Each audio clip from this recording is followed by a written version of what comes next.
Today we're taking a look at the top NHL goaltender prospects from around the NHL. All these goalies have been drafted and are projected to be top goalies at the NHL level. Who are they? Which teams have the best crop of goalies moving forward? We'll discuss that coming up next. So welcome back to another video here at Top Shelf Hockey. As I mentioned, today we're doing an updated version of this video that I've done a few years back, and we're going to take a look at the top rated NHL goaltending prospects from around the NHL. So we're going to look at what I'm labeling the top 10. We could probably go as far as doing a top 15 or top 20, but obviously a lot of the ones outside of the top 10, I'm not sure that they really project to be, potential, that they don't have the star power. I think some of these guys do, and I don't want to make this video too long either, so for the sake of time, we're going to leave it at a top 10. But I made a video on the top 10 goaltending prospects a couple years back when the channel was a lot newer. The video did very well, and I've actually had several requests from multiple viewers asking me lately to do an updated version of this, and this is the time of year to do stuff like this when a news cycle sometimes is a little bit slower and there's not as much going on around the league. So let's have some fun and take a look at the top goalie prospects currently in the NHL. So of course, keep in mind, this is strictly just my opinion. I'm going to go through these. There's a lot of guys that, like I said, could possibly make this list. And if you want to add anybody or think somebody should be on this list, then certainly just leave a comment down below and explain why you feel one of the goalies I left out deserve to be recognized. At number 10, I have Buffalo Sabres goaltending prospect Ukko-Pekka Luukkonen. He's a Finnish goaltender, has excellent size, 6'4", close to 200 pounds, 22 years old now. He was drafted in the second round back in 2017.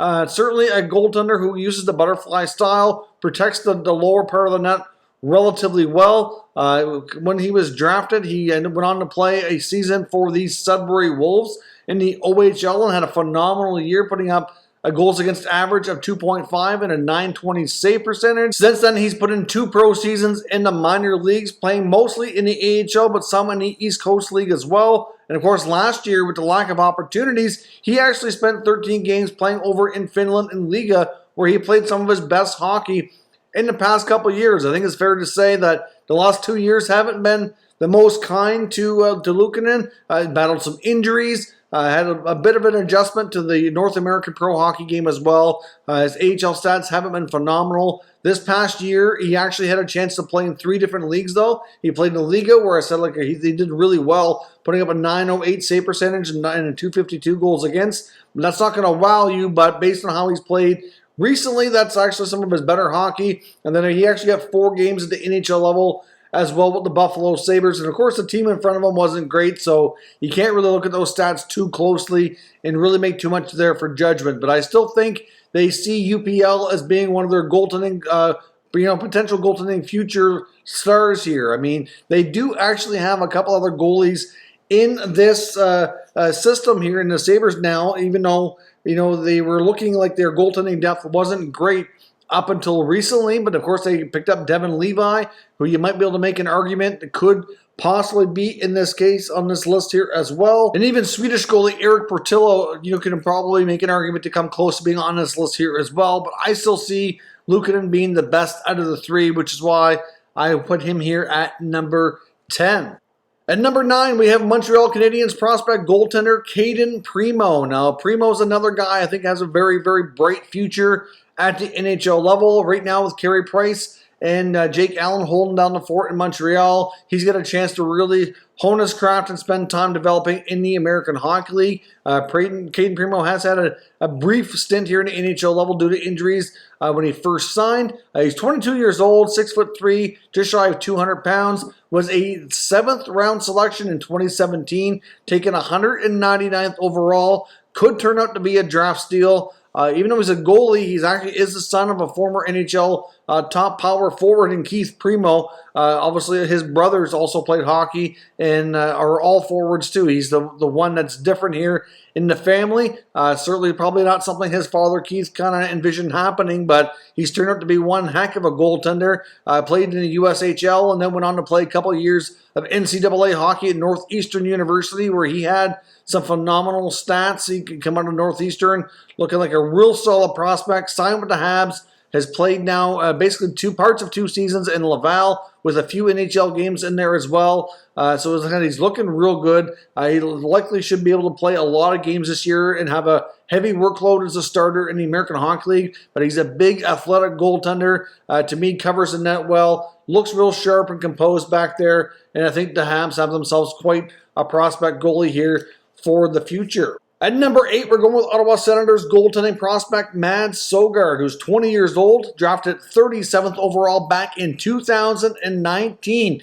He's from Denmark. He's 6'7". This guy is an absolutely huge goaltender. He's pretty lanky though, and even though he is huge and covers the net well, he does tend to be a little bit inconsistent. Still has to work on a few things. Does still let in the occasional goal that you wonder how it kind of made its way through him here, but he had one heck of a run at their AHL level after signing this past season. His first taste of pro hockey and did phenomenal with the American Hockey League Belleville Senators. So we'll see if he can pick up where he left off there. He had a 7 consecutive game winning streak to finish his time there. So we'll see where things continue on. The Sens do have some other young goalies in the system. Of course, they lost Joey Daccord to Seattle. They had Philip Gustafsson, who had a taste of NHL action this year. But many believe Sogaard could actually be the best of the bunch. He's his real potential. So we'll see what happens, what his future holds. He's going to have plenty of time, though at least he should,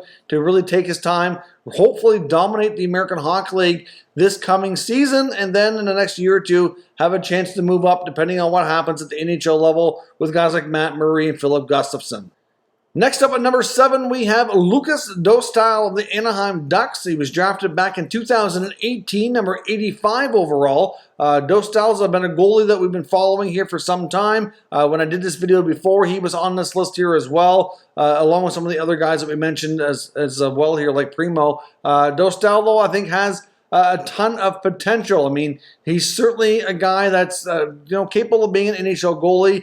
A lot of scouts are not completely convinced he's going to be a solid starter, but he's going to have his time here to really kind of hone his craft. They have John Gibson and Anaheim locked up long term, so I would say in the near future he should be able to be the main backup goaltender and really start to get his taste of NHL hockey and certainly kind of get his feet wet here and move up. But I think he has some real solid potential. Before the season passed, you could say that there was some concern about Dostal's development, but to me last year he really proved that he really is indeed a solid prospect. He played over in Liga during the time that the league was shut down in North America, so he didn't really have any options. Played over there and played extremely well. Played in 11 games with a 1.64 goals against and a 941 save percentage. Comes back to North America, rejoins their AHL affiliate at the San Diego Gulls organization, and put up a 916 save percentage over 24 games. So to me, Dostal had a real solid year last year, and like I said, I think that potential is really starting to be realized, and he should be able to move more into a more solid role here in the not too distant future. Next up at number 6, we have Jeremy Swayman of the Boston Bruins, who certainly got a taste of the NHL late last year and did phenomenal. Was really an outstanding piece for them, and certainly a big piece of their future. Should have a chance to stick in the NHL for most of the coming season. Of course, depending on what happens with Tuukka Rask, we don't know if he's going to sign, is he going to play, he's got a big surgery to recover from. Hard to say what Tuukka's future holds, but certainly Swayman will be around for the long haul here. I mean, he's currently 22 years old, 6'3", 187 pounds. He was drafted in the 4th round back in 2017. Played a couple of seasons, 3 years actually, at the University of Maine, and then moved up to the NHL, AHL level in 2020-21 last year. He only played 9 American Hockey League games before he had a chance to make the jump to the NHL, but he was phenomenal. In 10 games with the Bruins last year, he put up a 1.5 goals against, a 945 save percentage, and 2 shutouts. So Swayman certainly did not disappoint. Like, he just seems really composed back there, has terrific positioning, so he's never, was really caught out of position, which really helps him, make a lot of saves look easy. He's extremely athletic, and many kind of say that he has a mature game given his age and his lack of NHL experience. So I think the Bruins have themselves a real winner here. Even though they signed Linus Ullmark to a longer-term deal, they're going to have themselves a goalie controversy in a matter of no time with these two young goaltenders. Hopefully, duking it out here for a chance to be the main guy in Boston. But for the coming year, if Rask is going to come back on a short-term deal, they can put Swayman in the minors if need be. But longer term, they're going with Swayman and Ullmark.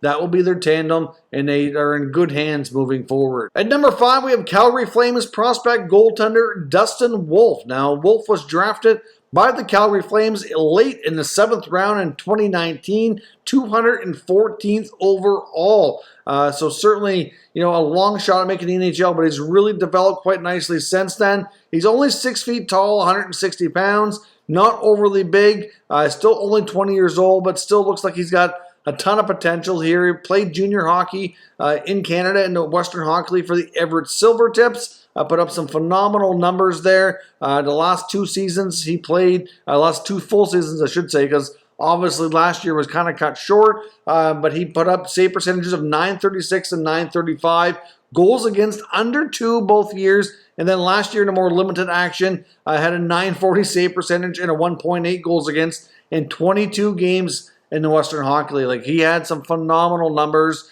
has represented his country at the World Juniors and had a decent showing as well. So Dustin Wolf, to me, just really is the one goaltender in the Flames organization that really projects to be their potential long-term goalie of the future. And the Flames really need to have that because obviously they have Jacob Markstrom signing a longer-term deal, but outside of that, they've had some other goaltenders that they've drafted that looked real promising and haven't really quite developed, like Gillies and Parsons, etc. So for them to be able to have Dustin Wolf work out for them would be absolutely huge. So we'll see here what happens. I mean, Wolf is looking real solid and has a bright future in Calgary. At number 4, we have the newly drafted Sebastien Cossa of the Detroit Red Wings, of course, playing his junior hockey in the Western Hockey League here as well for the Edmonton Oil Kings. Now, Cossa was taken 15th overall in this past year's draft in 2021 by Detroit. They traded up to get him. Many thought he might be the second goalie to go, but of course, Yzerman and company thought high enough of him to make the jump up. I mean, he and Jesper Wallstedt, to me, are different kind of goaltenders, but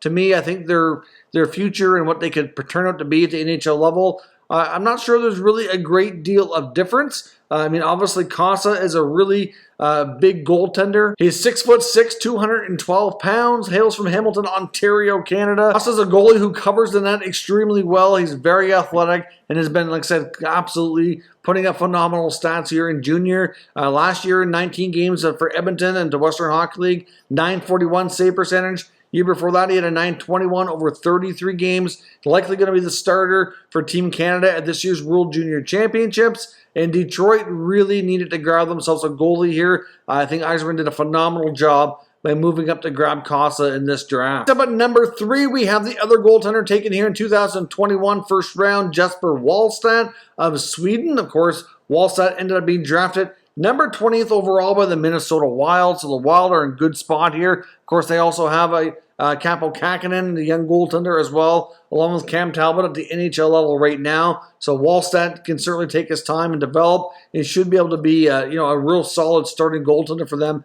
a few years down the road. He's 6'3", 212 pounds, and has really had a solid career here so far, working his way up to getting drafted. He's real strong in the crease, doesn't mind coming out to challenge the oncoming threats, can be aggressive when necessary, tracks the puck well, and just overall real solid goaltender. Kind of makes it look easy sometimes. Obviously, there was a time last year there was some concerns where he had a bit of a rough stretch in the SHL, but it seemed to get things turned around. And that might be the main reason, too, that Cossa ended up getting drafted slightly ahead of him, where he did have a bit of a not-so-great stretch last year, but overall, that really shouldn't impact things too much. But like I said, I don't think there's a great deal of difference here. I could have flip-flopped these guys in the list. I think their long-term outlooks are pretty similar, that both project to be a good starting goaltender at the NHL level. Next up at number 2, we have Florida Panthers top prospect and was possibly even their starting goalie as early as this year, Spencer Knight, who was taken number 13 overall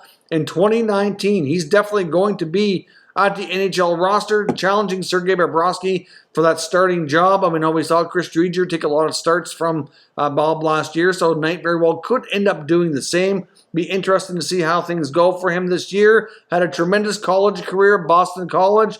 Played for the U.S. World Junior team, helping him win a gold medal last year at the World Juniors. Spencer Knight just consistently gets it done, putting up phenomenal stats. He's an incredibly athletic goaltender. I know when he was drafted in 2019, some said that he was the most athletic goaltender they'd seen in quite some time. He does project to not only be a starting goaltender at the NHL level, but likely a star, top-tier elite NHL goaltender at that. I think the Florida Panthers really got themselves a solid guy here that's going to be a star in the making. It's so shocking to me that they signed Sergei Bobrovsky and drafted Spencer Knight in the same offseason. I'm like, they should have been able to project how well Knight was going to be moving to the NHL and how quickly he was going to be able to do that. It just really surprised me how much money they invested in Bobrovsky, knowing this guy was coming here down the pipe. But Spencer Knight's the real deal and could be a star goalie that we could see here as early as this year. The number one goaltending prospect we have ranked here today is Nashville Predators goalie prospect Yaroslav Askarov of Russia, taken 11th overall in 2020. Obviously, we're starting to see a little bit more of a trend here with goaltenders going more in the first round, something we hadn't seen for quite a long time, but the last couple of years has been more common. Askarov and Knight, to me, again, are almost interchangeable in this case. I think you could make a real solid argument to change them and flip-flop them. I really think they stick out head and shoulders above the rest, mainly because Wallstedt and Cossa and those other guys that are in that 3, 4, 5 range, they're just not established enough yet. Because these guys are obviously been drafted a little bit longer. They've had more time to prove themselves. They very well could turn out to be just as good longer term. But right now, these two guys are ready. Now, the only problem with Askarov is we don't know when he's coming to the NHL. He's playing in Russia. Nashville, obviously would love to have him, I'm sure. But they got UC Saros and David Riddick right now. Hopefully, in the next year, he comes over and makes the jump. But the only time will tell. There is that Russian factor sometimes when you don't know how long you're going to have to wait to get them to come over. But some say Askarov is probably the best goalie they've seen in a long time. We're facing shooters one-on-one. He's extremely athletic, has decent size. He did have a bit of a rough World Juniors, and I know that some were kind of writing him off already because of one tournament. But really, if you watch this guy play, you see the talent, you see the skill, you see the athleticism. He is going to be just fine, and the Nashville Predators are extremely lucky to have them here as part of their organization. Hopefully they don't have any issues getting him signed and getting him here to North America. So those are your top 10 goalie prospects in my opinion here. So certainly, as I mentioned before, make sure you leave some comments down below. Let me know if you agree, disagree with my selections. Are there some goalies you think should be on this list that I didn't make the cut for me? Let me know down below. We'll discuss further. If you're new to this channel, make sure you subscribe and stick around. We'll keep you up to date with all the latest news, rumors, and analysis of all 32 NHL teams. Thank you very much for watching, and I will catch you next time.